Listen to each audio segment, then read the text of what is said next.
Seja bem-vindo ao canal Descomplicando as Escrituras, tudo bem? E hoje vamos dar continuidade à nossa série História da Redenção. Hoje o episódio é o de número 14. No episódio número 13, episódio anterior, nós falamos do sistema de leis no Antigo Testamento, em que Deus estabelece as leis para que o povo possa então coexistir, entender quais são as leis que vão determinar o comportamento daquele povo. E nós temos esse sistema de leis, conhecido como a Lei de Moisés ou a Torá, são um total de 613 leis, divididas em 3 grupos. A lei moral, a lei cerimonial e a lei civil. Então nós vimos isso no episódio anterior. Vimos que a lei moral ela se divide em 2 partes, sendo que os 4 primeiros mandamentos dizem respeito ao relacionamento do homem para com Deus, os 6 últimos dizem respeito do relacionamento do homem para com o seu próximo. Então nós percebemos essa divisão na lei moral de Deus, que são os 10 mandamentos. A lei cerimonial é Deus estabelecendo como ele quer ser cultuado, ele determina como cada elemento de culto deve se caracterizar, inclusive depois do templo construído, lá mais adiante. E nós vimos também a lei civil, em que é determinado a forma como o povo deve coexistir em comunidade, né? E lembrando que essa lei civil ela deve reverberar a lei moral de Deus. Então nós vimos o sistema de leis no Antigo Testamento. E hoje nós vamos falar um pouco aqui sobre a constante desobediência do povo, beleza? Vamos nessa?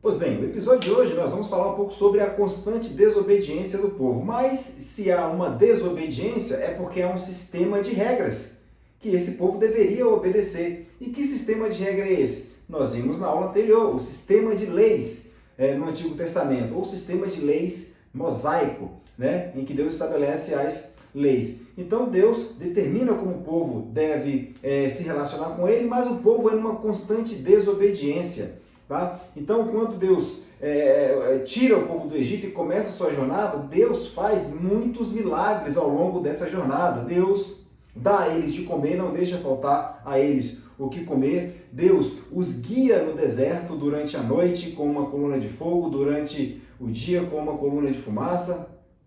Deus faz com que eles atravessem em seco o Mar Vermelho, mas ainda assim o povo é constantemente desobediente a Deus. O povo ele não tem a sensibilidade de obedecer a Deus, porque veja, a distância de Egito, de Gósen, de onde eles saíram, até a terra de Canaã, é de aproximadamente 400 quilômetros apenas, e eles passaram 400 anos no deserto.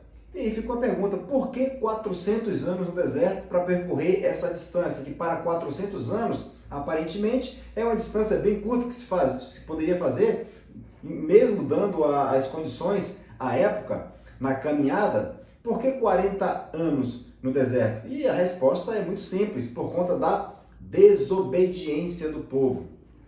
O povo era desobediente e o povo, essa desobediência do povo era de forma constante. Então o povo fica 40 anos no deserto.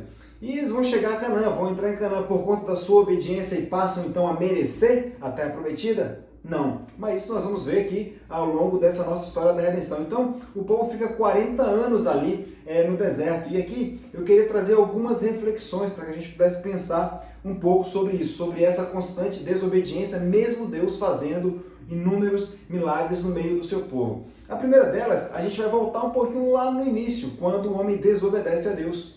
Quando Adão desobedece a Deus, e Deus vai até o encontro de Adão, nós temos aqui algumas informações importantes. A primeira é que quando Deus chamava Adão, Adão, eis-me aqui, antes da queda. Depois da queda, o que Adão fez? Ele foge, ele se esconde de Deus o tempo todo. E é Deus quem vai buscá-lo, ou seja, o homem depois da queda, ele constantemente foge de Deus. E fugir de Deus implica em desobedecer os preceitos de Deus. Se Deus estabeleceu lá no início, Adão, me obedeça, Deus queria ter um relacionamento com o homem na plenitude, mas Adão desobedeceu a Deus, e por ter desobedecido a Deus, ele então foge de Deus. O homem não quer se relacionar com Deus, e quando o homem não deseja se relacionar com Deus, diz respeito à incapacidade que ele tem de obedecer às leis de Deus, né? Então, no Éden aconteceu isso, e como nós, toda a raça humana,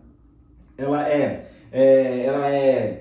descendente, herdeira desse pecado original de Adão, então todos nós fugimos de Deus, desobedecemos a Deus, não cumprimos na plenitude a lei moral de Deus. E é por isso então que o povo segue nessa constante desobediência a Deus no deserto. E veja que chega ao ponto de tal desobediência desse povo, em que Deus queria eliminar o povo, e Moisés vai orar a Deus.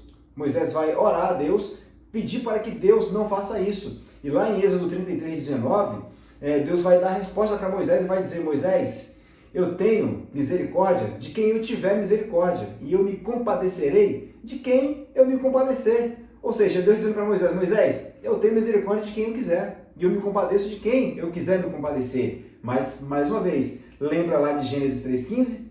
Esses dois versículos é importante você memorizar. Gênesis 3:15, que fala do primeiro evangelho, do proto-evangelho, em que Deus promete um Salvador, que é Jesus Cristo, e Jeremias 1:12, em que Deus fala por meio do profeta de que ele vela pela sua palavra para que esta se cumpra. Então é importante você ter em mente esses dois versículos, porque tudo que vai acontecer ao longo da história da redenção é Deus lembrando da promessa que fez e Deus garantindo que a promessa que ele fez por meio da sua palavra se cumpra, porque o compromisso dele é com a palavra dele e não conosco, mas sim com aquilo que ele disse. Então Deus lembra dessa promessa e Deus tem misericórdia do povo, Deus vela pela palavra dele. Então, o que está acontecendo quando Deus está conduzindo esse povo a Canaã? Deus está preparando uma nação.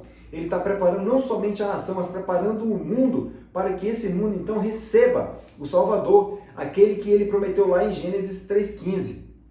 É disso que se trata, é disso que nós estamos falando. Então Deus lá no Antigo Testamento escolheu um povo para si, pelo qual viria Jesus Cristo. E independente desse povo continuar desobedecendo, Deus vai atrás desse povo e traz esse povo para perto dele outra vez. É sempre assim, o homem foge de Deus, Deus vai atrás dele e traz para perto dele outra vez. Então, Deus está conduzindo a história, preparando não somente uma nação pelo qual viria o Salvador, como também preparando o mundo para que receba então esse Salvador. É por isso que nós falamos que o Antigo Testamento, todo ele, de Gênesis a Apocalipse, ele é uma preparação para a vinda de Cristo. Então é isso que Deus está fazendo para que a promessa seja cumprida. Então nós temos que no Antigo Testamento tudo gira em função da promessa que Deus fez. No Antigo Testamento, é importante memorizar isso também, no Antigo Testamento tudo, absolutamente tudo, gira em função, tudo acontece em função da promessa que Deus fez lá em Gênesis 3:15. Mas e no Novo Testamento? No Novo Testamento também, tudo acontece em função da promessa encarnada. Ou seja, a centralidade do texto bíblico, como nós já vimos, é a obra e a pessoa de Cristo. E o próprio Cristo fala isso lá em Lucas 24:44, quando ele disse que era importante que se cumprisse acerca dele tudo que a lei, os escritos e os profetas diziam. Então, a centralidade da Bíblia é Jesus Cristo, é a obra e a pessoa de Cristo. Então, no Antigo Testamento, tudo é em função da promessa que Deus está trabalhando para ser cumprida, desde a escolha de Abraão, desde a queda de Adão, a escolha de Abraão, o povo cativo no deserto, o levantamento de Moisés, o povo caminhando até Canaã. Independente das coisas que aconteçam ao longo do processo, muitos morreram, tanto que a geração que saiu de Canaã não é a mesma que a geração que saiu do Egito não é a mesma que vai entrar em Canaã. Então Deus está atuando na história o tempo todo para fazer cumprir a promessa dele, tá certo? Então nós vamos ver que ao longo do Pentateuco, Gênesis, Êxodo, Levítico, Números e Deuteronômio, Deus está tratando com o seu povo até que ele chegue em Canaã.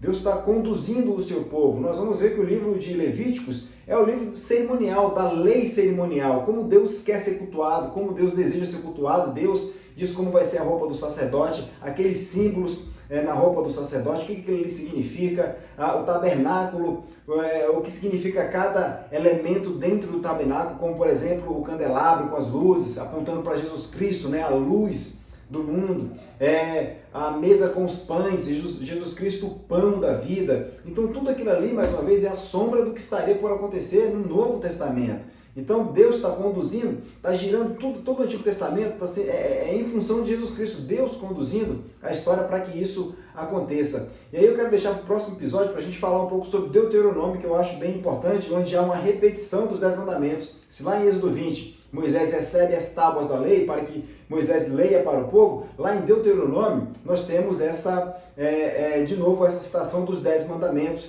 que eles estão prestes a entrar em Canaã. Então eu vou deixar esse episódio para a próxima vez para falarmos especificamente de Deuteronômio, que depois vamos entrar em Josué, substituindo Moisés rumo à Terra Prometida. E mais uma vez, essa condução, a saída da condição de escravo do Egito, em que Deus determina que a Páscoa seja estabelecida como essa saída, o anjo que passa, que passa pelas casas onde tem o sangue do cordeiro nos umbrais das portas, não matando assim o primogênito. Então Deus ordena que essa lembrança dessa saída deles da condição de escravo para a liberdade rumo a Canaã seja perpetuamente celebrada como uma festa solene, para que eles se lembrem do que Deus fez por ele. E mais uma vez, isso era uma sombra do que estava por acontecer, era uma sombra de um corpo, na verdade, era uma sombra de um corpo que estava então por se encarnar, que era Jesus Cristo. E no Novo Testamento, a Páscoa cristã é a morte e ressurreição de Cristo. Nós vamos chegar lá, mas é importante entender esses tipos cristológicos no Antigo Testamento. Então, há vários tipos de Cristo no Antigo Testamento, nós já vimos alguns. Nós vimos quando Abraão leva Isaac para ser sacrificado e lá acontece a providência de um cordeiro. Deus provê um cordeiro e o cordeiro é sacrificado no lugar de Isaac, é uma substituição, ou seja, Deus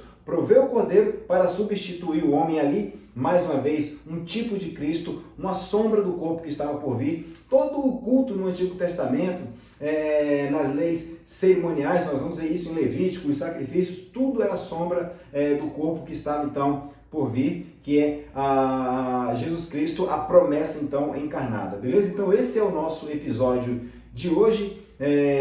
Se você gostou, deixa aí o seu joinha, compartilhe esse vídeo para que ele se torne relevante, se inscreva no canal, comenta qualquer coisa aí, tá certo? Lembrando que os vídeos saem aqui no canal todas as segundas e quartas, tá certo? E quando nós fecharmos 10 episódios, nós vamos fazer uma live de modo a resumir o que nós falamos até agora, tá certo? E só para lembrar, a história da redenção nós estamos falando desde a criação até a consumação de Gênesis a Apocalipse, tá certo? Então, fique com Deus, na paz do nosso Senhor e Salvador Jesus Cristo e mergulhe, se aprofunde nas sagradas letras. Isso aqui é o nosso livro, a nossa revelação que contém a nossa salvação por meio da obra de Cristo, tá certo? Então, mais uma vez, muito obrigado, fique com Deus e até o nosso próximo vídeo, se Deus assim nos permitir.